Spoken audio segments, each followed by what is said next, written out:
Good afternoon, everyone. I apologize for the technical difficulties. I'm Staff Sergeant Justice McKenzie. I'm the music arranger and social media manager for the United States Air Force Band of the West. We're here today with a very special presentation where we're going to answer any questions you might have about the auditions process for the United States Air Force bands. I'm joined here by our auditions team.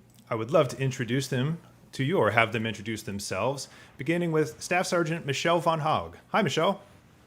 Hi, good afternoon, everybody. It's great to be here. We all just rushed home from an audition we just had at the unit. It was a great day. I'm a clarinetist. I'm originally from upstate New York, currently living in sweaty hot San Antonio, Texas. I did my bachelor's degree in upstate New York in music education at Ithaca College. And then I went out to do my master's degree at New England Conservatory. And now here I am in San Antonio playing in the Air Force Band of the West. Thanks, Michelle. Just to Michelle's left, you can see Airman First Class Leah Fox. Hi, Leah. Thanks for being here. Hi, good afternoon. I'm Leah Fox. I am a vocalist.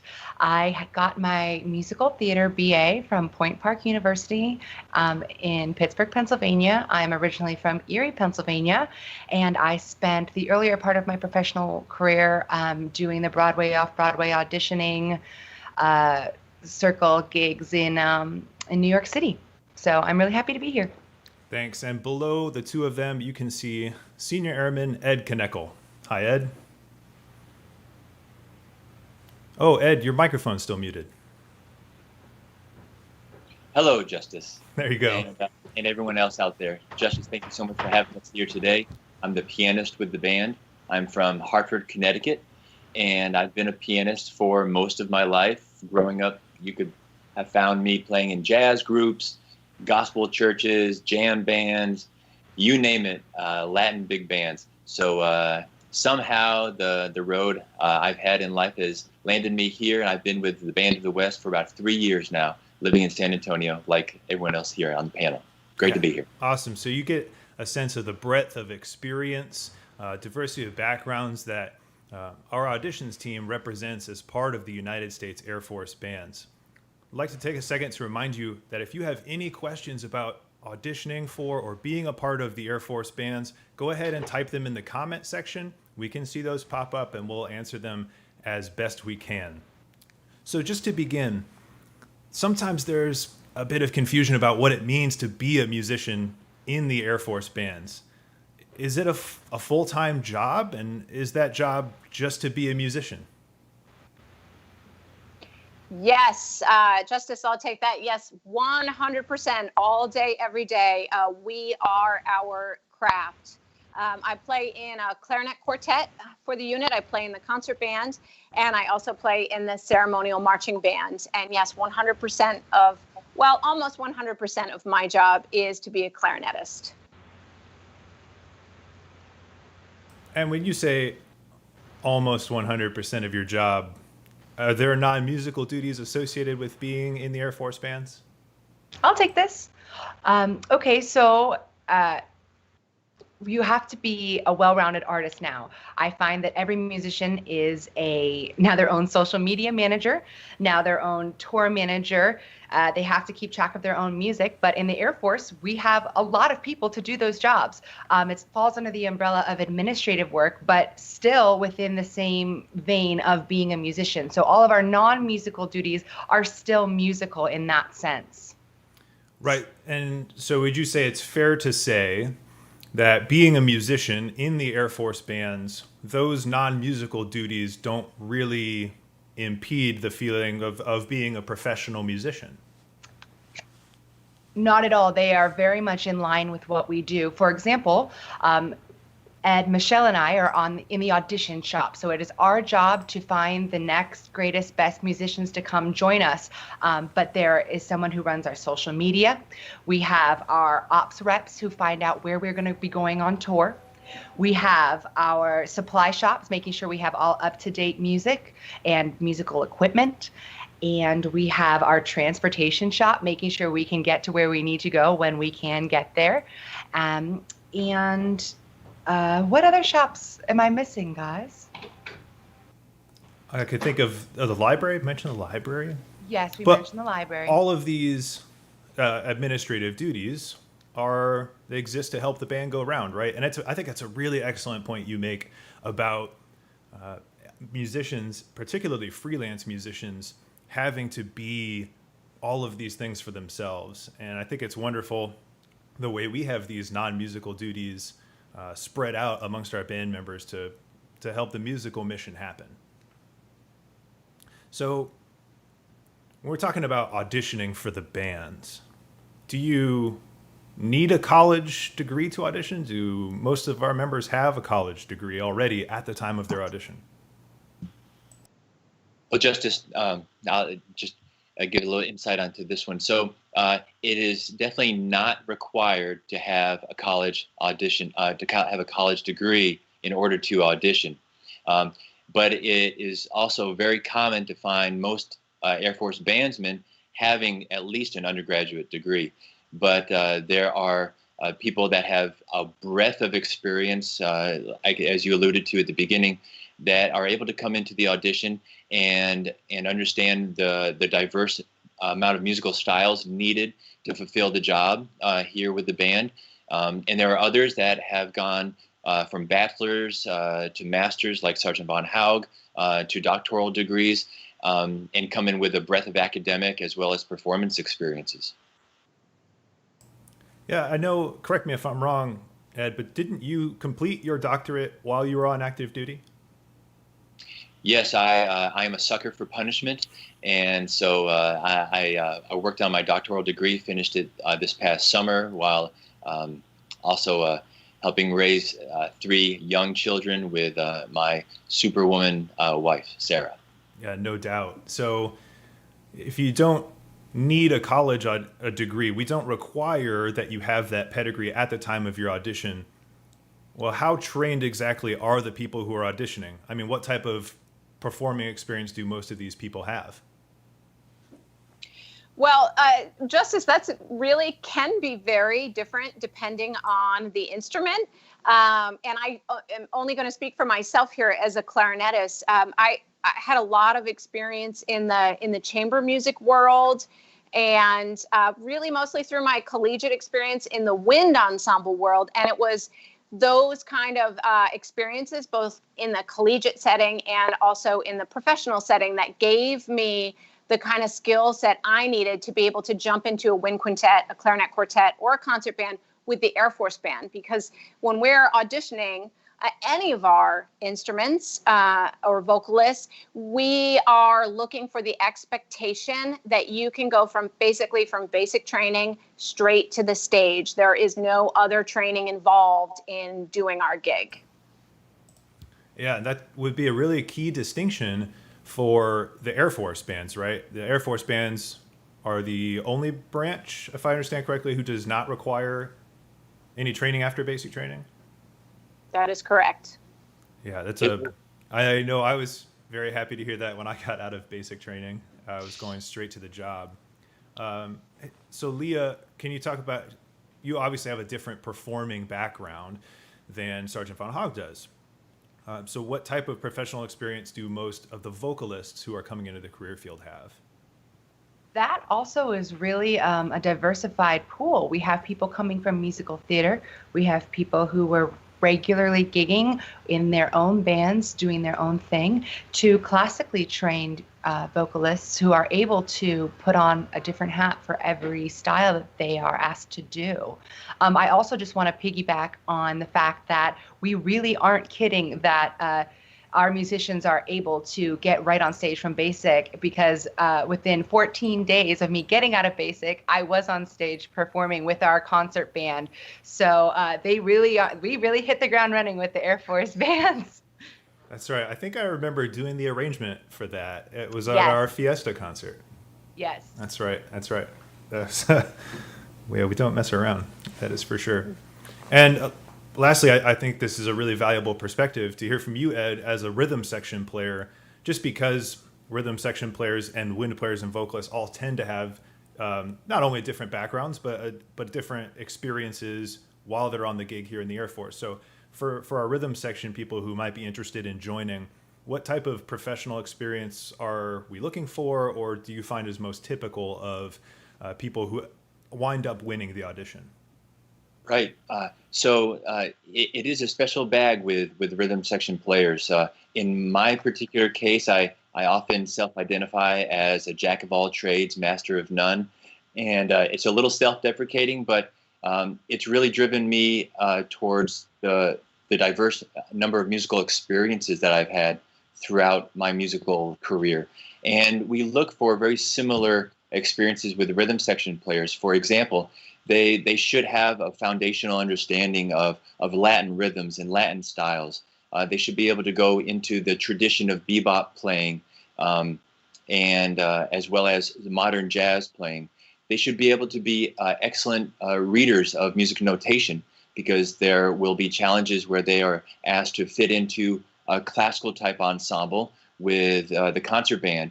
And I've had some fantastic experiences finding myself with woodwind quintets and brass quartets and all sorts of different mixtures where I'm really stretched to my musicality, being able to express musical ideas with different instrumentalists from all sorts of different backgrounds.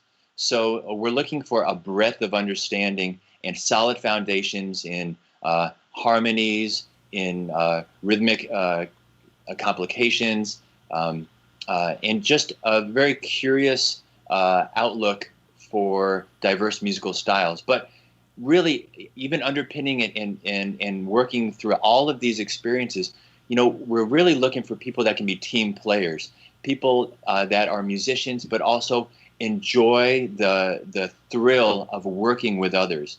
Like we've been talking about so much of the framework of how the band exists is that it's very inclusive, and that we're always supporting each other in different facets and components of how a band functions. So as much as we have someone working at securing gigs and concerts, well, we also have people in musical settings having to work at perhaps new arrangements, working with each other on new ideas for a unique kind of performance opportunity. So, for example, we went to Puerto Rico not too long ago, and much of us had to grasp some of the Latin styles, and we tapped into people in the band that had backgrounds with Latin music, so that we all went there and didn't actually sounded like we were somewhat familiar and able to connect to the communities in that particular environment. So just to kind of give a brief snapshot of how extensive we're looking for the musical experiences to be of our rhythm section players, it's for them, we really want them to have a wide angle lens on where they're coming from and what they're able to do as musicians. Yeah, thanks. That's really well said. And actually, you touched on something that I want to talk more about in a second, but just want to take a quick break to remind you, if you're watching live and have any questions about auditioning for the Air Force bands, please put it in the comment section. We're monitoring that right now and we'll be able to answer it. Even if you're not watching live and you've come up with a question, you are more than welcome to put your questions in the comment section, and a member of our social media team or a member of our auditions team will be able to get to those questions as soon as possible. We also have a Gmail account set up for the auditions team. Sergeant Von Hogg, could you remind us the email address? And Band of the West Auditions at Gmail. Band of the West Auditions at Gmail. Yeah, I'll make sure I'll drop that in the comment section. But you are more than welcome to email your questions to that Gmail address, and a member of our auditions team will get with you. We have a question here from Martha Garcia. What is a typical audition like, and what do I need to prepare? Wow. Can I start that off by first of all saying hello, Chief Garcia. That happens to be our career field manager. Wonderful to have you. Wow. What to prepare for a typical audition? I'm going to take the clarinet. And this actually really encompasses, I'd say this encompasses horn, flute, tuba, the instruments that are going to be essentially vetted on the classical side of the house versus other instruments which are required to be vetted on both the classical side of the house as well as jazz, pop, rock, etc.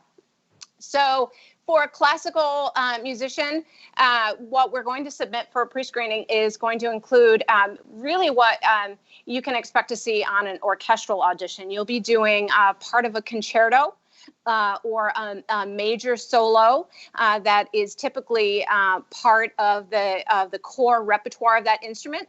Then you'll be submitting a variety of orchestral and band ensemble or wind ensemble excerpts to show your proficiency in pitch, articulation, musical phrasing. And those requirements can be found on the Air Force Band's website for each audition. The pre-screening submission might be a little bit different. There might be different excerpts on there. There might be a different solo on there. But when you go to the Air Force Band's website, music.af.mil, you'll see a direct link in there to each vacancy that is being advertised, what the pre-screening requirements are. Yeah, let's take a second. Show this is the Air Force Band's website, the Auditions website specifically. So when you view this website that you see on screen right now, you obviously you can see there are there's great information about auditioning for the premier band, auditioning for the regional bands. If you click on upcoming vacancies, here you'll see all of our vacancies. On the right side, the regional band, on the left side, the premier band. All of our upcoming vacancies, you can click here and grab all of the pre-screening requirements, and it'll have information about what we are asking for those pre-screenings and also at the live audition. So on that topic, actually, we have a really good question here from Sarah May. How do you maintain your instrumental skills during basic training? Well,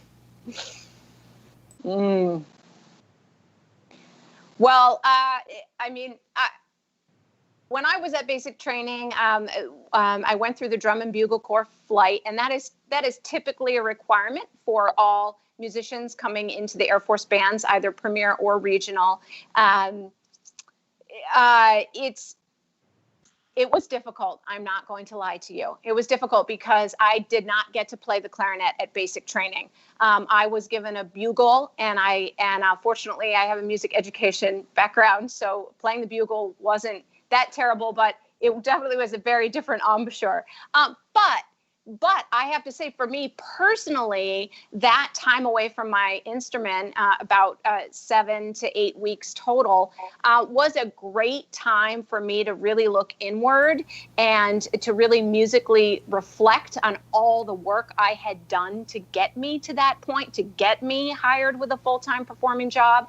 And when I came back to my instrument, having had that time off, it's like I really got to work out some bad habits that got to die while I wasn't playing my instrument, and I really got to come back to my instrument with a whole new perspective. And I should also say too, I was really given the time to get my embouchure back in place. I know Leah had mentioned that she was on stage 2 weeks after basic training. I think it was at least 2 months for me. I really felt that I needed that time, and I was given that time to be able to get my face up and running again. Yeah, I say, as I'm a native tuba player, hadn't said that already. So as a brass player, I will also say that, performing in the basic training drum and bugle corps, which is typically, and I say typically because times are a little different now, and we'll talk more about that in a minute, but typically a requirement for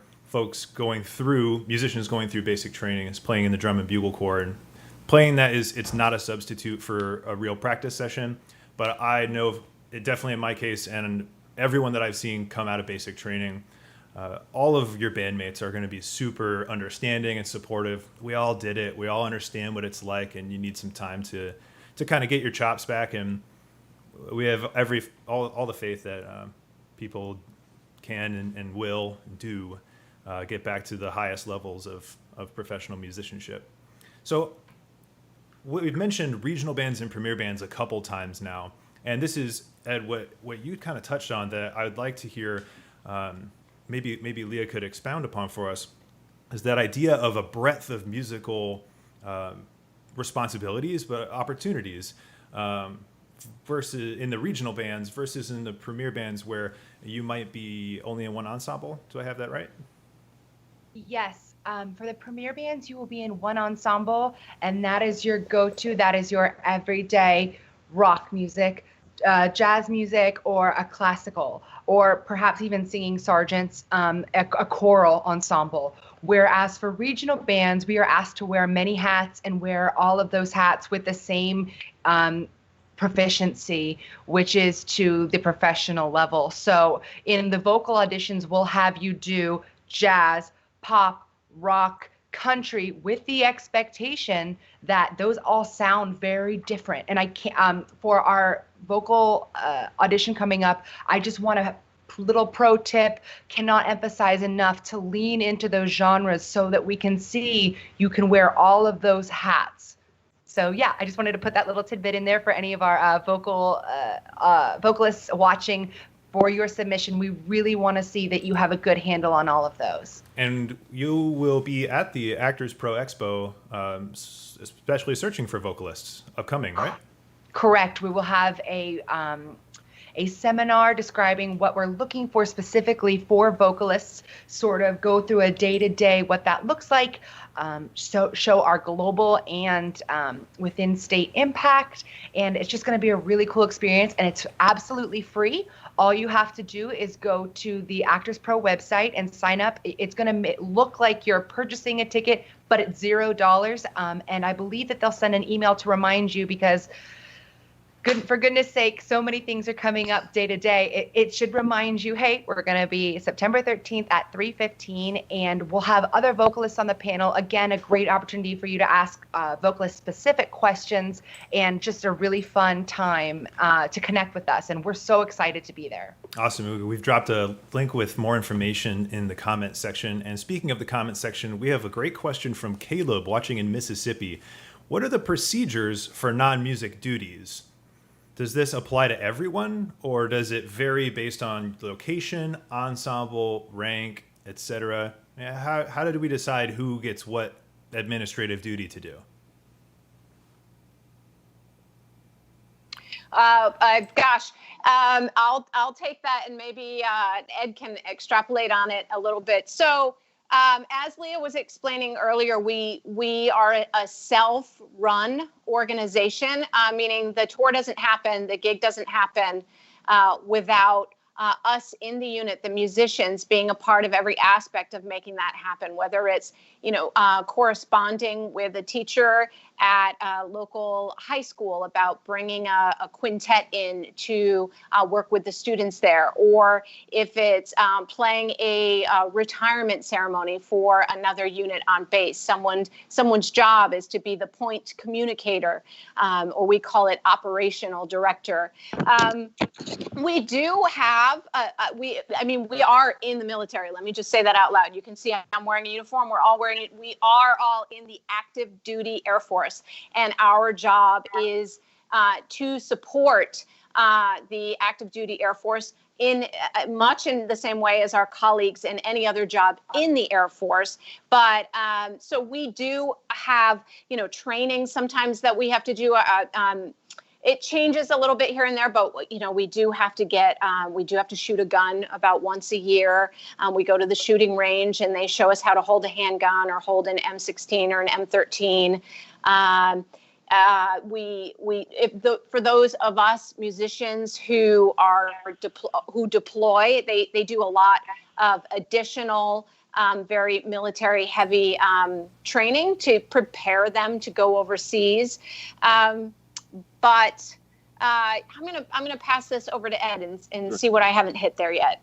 Sure. I think what's really fascinating about the Air Force band, that culture, is that there's this stratosphere in which we exist. We have amazing leadership that's able to look over the 50 to 60 members that you'll have in an ensemble and think about how to create smaller teams within that band that will pick people up that have skills that they can contribute or have not yet developed. We have people that have been in the bands for 20 years, 10 years, 3 years, So there's a really amazing climate where we have excellent leaders that are helping to train people into new skills, into skills like operations, into finance, into supply, into readiness. And within those, what we call shops, we have a very supportive system in which you have a leader of a shop, and then you have newer members that are being trained in those particular skills, so that over the life of a bandsman in a career, say 5 to 10 years or so, they'll have developed an understanding of how the whole band works, with all these different shops working in tandem like a really well-run machine. So I am so thankful that we have amazing leadership in our band that wants to train people up, equip them, give them skills, not just as musicians, but also as people working within a band system. Yeah, and I think that to your point, we're not going to ask someone who's brand new to the band to come in and manage the budget, right? Because you don't have that experience yet. And one of the best things, and Caleb mentions this, does it vary based on your rank? Somewhat, I think yes, because as folks promote, and that's one of the beautiful things about being in the Air Force bands, is the opportunity to promote. As you promote, the level of responsibility of your administrative duty is sort of commensurate with that. So we're not going to ask a brand new member to do something that they haven't been trained for, that they don't have experience for, which I think is what you're saying, Ed. Right. And there's that balance between understanding what perhaps a new bandsman may not have experience in doing, and also highly valuing the experience that they do come to the band with. And there are just so many great examples of people coming into the band and like Sergeant Von Haug, with incredible education experience, with incredible advocacy experience, with Airman Fox coming in with this amazing ability to perform based on her musical theater background. So they come in with strengths that are really valued, as well as understanding ways that they can build up particular gaps within the band field. Yeah, we're getting a lot of really great questions in the comments section right now. Chief Garcia is asking, since you mentioned it, Michelle, she mentions, what do Air Force musicians do while deployed? Chief, that is for another episode. We're going to address some functions of the sort of day-to-day and year-to-year on the job here in a future Q&A episode. But here's a really great question about vocal auditions in particular. For the initial audition recordings, like the pre-screening recordings for vocalists, what sort of accompaniment do you prefer? Are karaoke tracks considered a wise or poor choice for rock and pop? I think that personally, as someone who is on a panel and a vocalist, I think if that karaoke, not too meaty-ish, if you know what I mean, but there are really amazing acoustic instrumentations of things on YouTube. Anything that just, honestly, it's a musical theater thing, but for all vocalists, anything that you love singing, we'd love to hear you sing. We want to hear the best version of you. And I am non-judgmental of the accompaniment you use. We had an a cappella audition submission today. No feelings towards that, but we do prefer accompaniment. But again, don't feel like you have to, get someone together, pay a huge expense to get accompaniment. Anything that's available to you, YouTube is an excellent resource for backing tracks. So we're excited to hear you. Yeah, so karaoke track, totally fine. Awesome. Well, as I mentioned, we do have future episodes of Auditions question and answer sessions planned, where we're going to discuss more of like what is a day in the life like? What's the day-to-day job? What type of gigs do we perform? And so I'd like to just remind everyone watching to subscribe to our YouTube channel. The subscribe button is right underneath this video. Make sure you follow us on Facebook and Instagram, and then you'll be sure to be in the know for the next audition, the next question and answer session coming up. So, quick question from the comments. Are there rounds of our auditions, like an orchestral audition, like a second round, a final, a section round, etc.? Yes, absolutely, absolutely. We typically I'd say that the pre-screening is round one essentially. We work very hard to minimize the amount of candidates that we bring into the unit because we really want to maximize the amount of time that we can hear them. So once you're in the unit, typically there's a round of solo repertoire and excerpts and sight reading. And then the final round always includes our ensembles. If you're a clarinetist, you might play with the wind quintet and or the clarinet quartet. If you're a pianist, we auditioned pianists today, you would be playing with a jazz band, rock band, a popular music combo. So there are at least 2 rounds once you make it past the pre-screen. Yeah, and this ties into a question we have from Chief Craig Ledoux in the comment section about how the pandemic has impacted our performance opportunities. But as you mentioned, we did host an audition this morning. I'm going to put up a picture from that audition. As you can see, all the way on the left is the candidate with, it looks like Sergeant Fahog. I think that's you. There's a plexiglass screen around the candidate to prevent projections of aerosols. As you can see, the panel on the right side, all socially distanced with their masks on. All the way on the back wall, you can kind of see some of the ensemble members who are playing with this individual who is auditioning.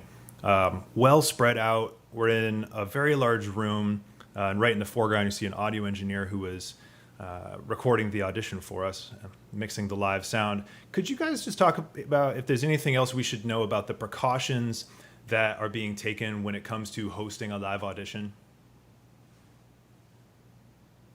Or did I pretty much get it all?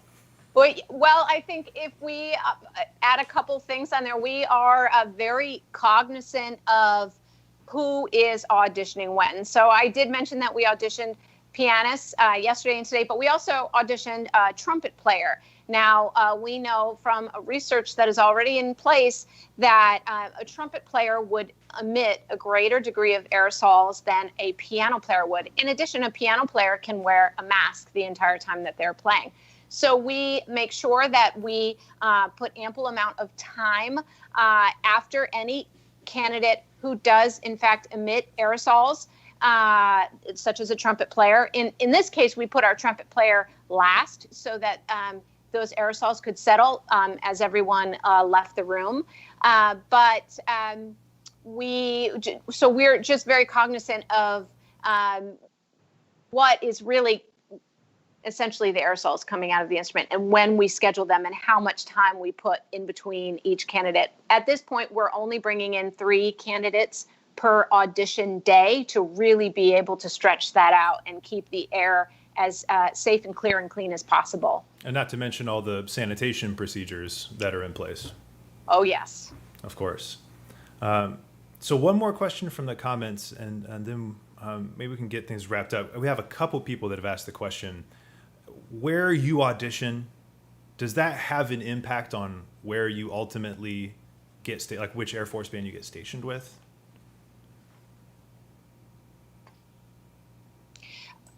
Not necessarily. When you audition with any of the regional Air Force bands, you are not auditioning for that band's vacancy, although that band might have a vacancy. You are actually auditioning for the entire career field. But if you do let's say you take an audition with the Air Force band out of Travis Air Force Base, and let's say you win that audition or you are qualified and received what's called an Air Force Form 485. On that form, you do have the opportunity to put your first base of preference, your first choice. You know, you might have parents or grandparents that live near a particular base. You might have kids and you might want to try and be there. Now, if there is a vacancy there and it does work out through your in-processing, our accessions team at the Pentagon does work to try and give you your first choice. Yeah, and I think I would add, sorry, Ed, that at least anecdotally, it's not something to be afraid of.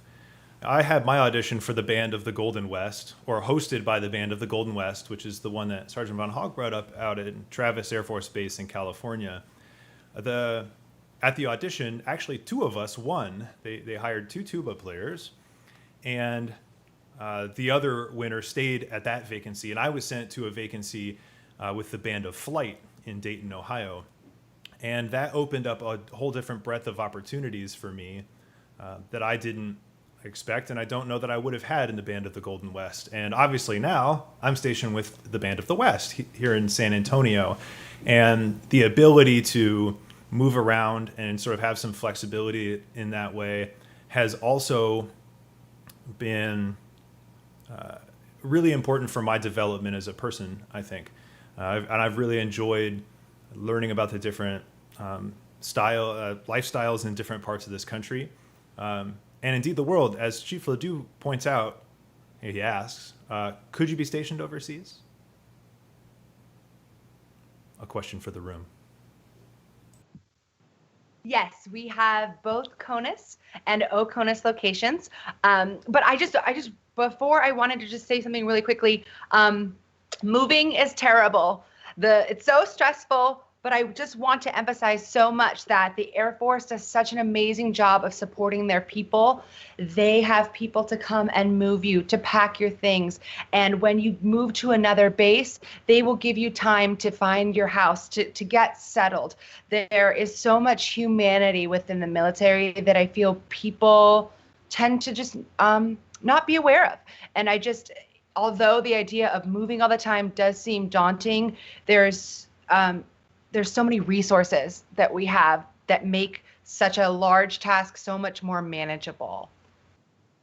Yeah, that's well said, Leah. And also that what's interesting about the different bands, and even Sergeant Hogg is a lot more intimately familiar with this, is that someone who's auditioning might want to familiarize themselves with the different resources that are available to each band. Each band has a different dynamic, whether we're talking about instrumentation or different kinds of ensembles that are available at those particular locations. So, for example, you may not find a jazz big band or a concert band at every single regional band location, CONUS or OCONUS. Isn't that right, Sergeant Hogg? Right. Yeah, and I'll tie those two together.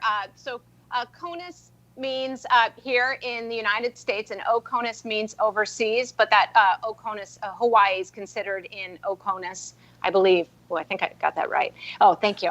As a clarinetist, there is not a clarinet position in each and every one of those band bases in the United States and overseas. For example, there's a concert band and a clarinet quartet at the band at Lackland Air Force Base, San Antonio. There is also one in Germany. So if I were interested in being stationed overseas, there are 3 locations that are options for Air Force regional musicians right now, and that's in Germany, Japan, and Hawaii. Those are highly coveted positions. It's rare, very, very rare for someone to go from basic training to an overseas position. I'm going to venture to say it almost never happens. Usually you get stationed somewhere in the United States first, and then people usually rush right to their computers to put their base of preference list or their wish list. And musicians in the Air Force regional bands love to go to Hawaii, love to go to Japan, love to go to Germany. So when a position opens up in one of those bands, they're highly coveted. So it's really an awesome treat to be rewarded with the opportunity to go overseas. So I know we've had some folks who have actually been concerned that they might get based overseas, and there are no concerns there because those are great gigs. Yeah, and I think the important point to wrap it all up is that there is something that's consistent at all of these stations, and that's you're going to have a really professional experience as a musician. You're surrounded by people who are solely musicians for the Air Force who are also highly trained and interested in making it a really professional musical experience. So before we head on to our last question, just a reminder, whether or not you're watching live, if you have a question about joining the United States Air Force bands, anything about what that audition process might look like, please feel free to put it in the comment section, and we'll have a member of our auditions team or our social media team get to it just as soon as we can. There's also a Gmail address listed in the comments, bandofthewestauditions@gmail.com. You can feel free to email your questions, and one of the three fantastic airmen you see on the screen will get back to you quickly. The website for finding out more about our auditions is on screen now. The link for this is in the video description as well. And without further ado, we talked a bit about how COVID-19 is changing our auditions process. But a lot of musicians out there in the world have been facing a lot of uncertainty over the last 6 months or so. And I think I speak for all of us when I say we haven't had that same scary experience, at least not to the same degree. So could you talk about what's been happening in the Air Force bands over the last few months? Have you stopped working? What's going on? Can I just take this really quickly? Right when all of this started happening, Taylor Swift pretty immediately canceled everything happening in 2021. And I thought, okay, well, if Taylor Swift's not going to be performing, I'm certainly not going to be performing. But in the 120 days we had been out of the office, the Air Force Band of the West was able to produce 98 musical productions. We have been armed with the state-of-the-art equipment, recording equipment, at our home from the supply shop. Thanks, Supply. So we have like in-home studios, so we're able to produce excellent music. And a shred that we haven't talked about are our audio engineers. We're also looking for audio engineers, and they have hit the ground running with COVID, doing a bunch of amazing productions. And if you or someone you know has an interest, we have not stopped working. We have managed to adapt to something that seems almost unadaptable. And with being able to put different hats on with different genres, we also have to adapt to the fact that we're going to have different mediums. So I've gone from a live performing vocalist with some studio experience to now a mostly studio artist. And that has actually made me a more well-rounded musician. And I just can't stress enough, I couldn't imagine that people who have top 10 Billboard charts are not touring, but we have somehow managed to continue to be musical and produce music. And it's an amazing opportunity and really, really, really cool. Well, not only that, we've also maintained our sort of security blanket of a paycheck and benefits, right? And that's something that we are obviously very fortunate to experience. And a lot of musicians do not have that security blanket. So, but you're right. We're very proud here in the Band of the West and in the Air Force bands writ large to be able to have continued performing. We were talking before the meeting. I think we were pushing almost 100, musical performances since all this started. Is that right? Yes. 98, I think, was maybe the number that that's just the Air Force Band of the West, let alone all of the other Air Force bands. So. Pushing 100 musical performances that we've been able to transition to digital content. I would say we have definitely not stopped working, but that, of course, is one of the blessings. So with that, we're going to wrap up this episode of our Air Force Bands Auditions Q&A. Again, if you find that you have any questions after the fact, feel free to write to our auditions team at the email address in the comments, or leave your question in the comments, and we'll have one of the team members you see on screen get to you just as soon as possible. Sergeant Von Hogg, Airman Fox, Airman Knekel, thank you so much for the conversation. Make sure that you are subscribed to our YouTube channel. Follow us on Facebook, USAF Band of the West, exactly as we appear here on YouTube. Follow us on Instagram at Band of the West. You'll be notified just as soon as we schedule episode 2 of our Auditions Q&A.